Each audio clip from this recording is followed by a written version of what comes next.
Ils sont là les poneys, il y en a combien? 1, 2, 3, il y a l'âne. Pascal n'est pas vétérinaire. Elle est tout simplement en vacances en Corrèze. Et si elle se retrouve à parler aux poneys et aux lamas, c'est parce que cette coach parisienne, habituée à la vie frénétique de la capitale, a décidé cette année de partir seule. C'est une idée de mes filles qu'elles ont choisie parce qu'elles savent ce que j'aime, la nature, les animaux, les belles régions où on peut marcher. Là, le fait de le faire seul, en fait, ça rajoute une dimension parce qu'on est seul avec soi-même. Habituée à voyager avec ses filles ou des amis, pour cette première expérience en solitaire, Pascal a opté pour un séjour de 3 jours seulement. Et pour ne pas s'ennuyer, elle a une botte secrète. Donc ça, c'est le petit coin. Le petit coin, il sort. Alors, comme vous voyez, il sort ma chienne, ma petite chienne de berger. Elle est très rustique. Je ne sais pas ce que ce serait sans ma chienne. Comme Pascal, de plus en plus de Français osent partir seuls ou presque en vacances. Offre sans surcoût, site spécialisé dans les séjours solos, les 16 millions de célibataires en France représentent un marché alléchant pour les agences de tourisme. Mais quels avantages à partir sans famille ni amis?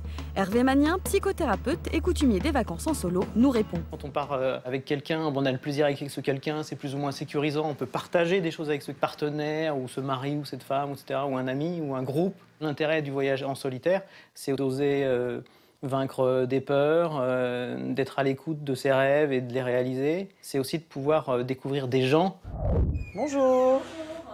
Est-ce que c'est possible de déjeuner tout? Non, mais il n'y a pas de souci. Je sais qu'il est un petit peu tard. Qui dit partir seul, dit aussi déjeuner seul.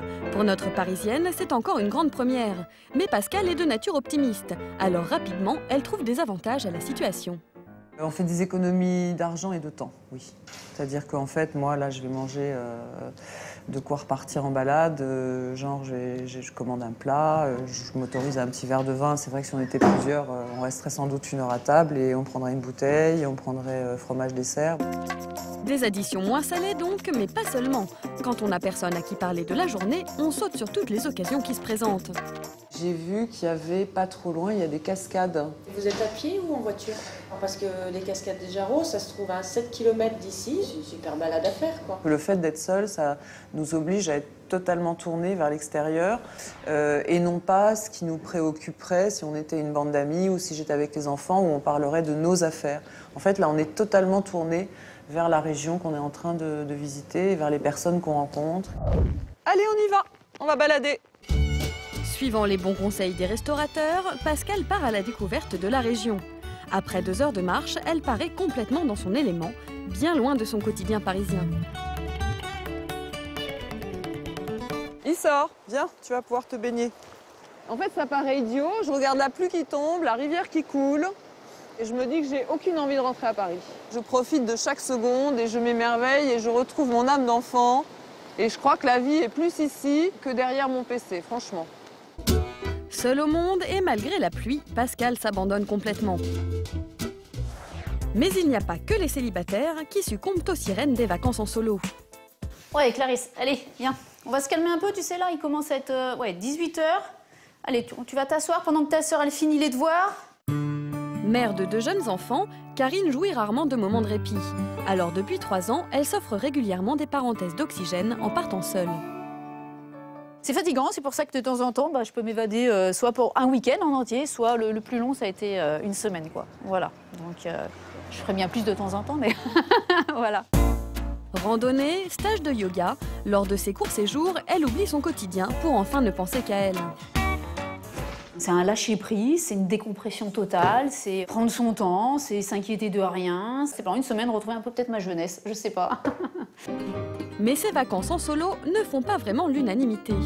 Des fois, elle me manque quand elle part très longtemps, mais si elle part que 2 jours, ça va. Ça te fait quoi quand tu viens pas? J'ai envie de pleurer. T'as envie de pleurer? T'es triste? Mais tu sais que je reviens après quand même. Oui, oui. Si pour ses filles, ne pas voir leur mère plusieurs jours est parfois difficile, son mari lui soutient à 100% sa démarche. Tout est une question d'organisation.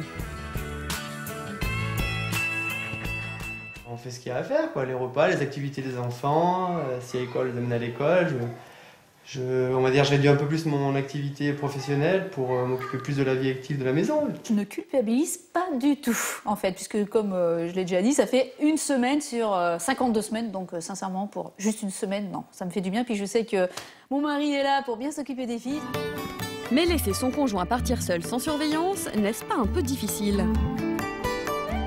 Il y a de la confiance entre nous deux. Peut-être que dans certains couples, il va y avoir de la méfiance, on pourrait se poser plein de questions. Mais nous, c'est vraiment pas le cas, c'est même naturel presque. Quand elle revient, elle est un peu moins stressée, quoi. Elle prend plus le temps, elle relativise sur certaines choses. Se séparer pour mieux se retrouver, visiblement une formule gagnante pour Karine et son mari. De son côté, au terme de ces 3 jours en solitaire, Pascale semble apprécier de plus en plus sa tranquillité. Elle commence même à prendre quelques habitudes champêtres. On prend son temps pour les choses simples, ça nous permet de se retrouver soi, tout simplement, parce qu'on n'a rien de soi-disant important à faire à part vivre. Voilà, tout simplement. Je vais aller rentrer le bois pour avoir chaud ce soir. Une solitude et une disponibilité d'esprit qui, contrairement à ce qu'on pourrait croire, permet de se rapprocher de l'autre. Ça redonne à la relation humaine son côté précieux, son côté enrichissant, son côté vital. Chaque fois que je croise quelqu'un, je le regarde vraiment comme une personne. Je pense que le faire régulièrement, c'est une bonne hygiène de vie intérieure.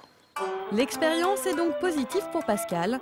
Il est d'ailleurs grand temps pour nous de la laisser profiter pleinement de ces derniers instants de sérénité en nous éclipsant. Je vous dis au revoir, je retourne dans ma yourte. Bye!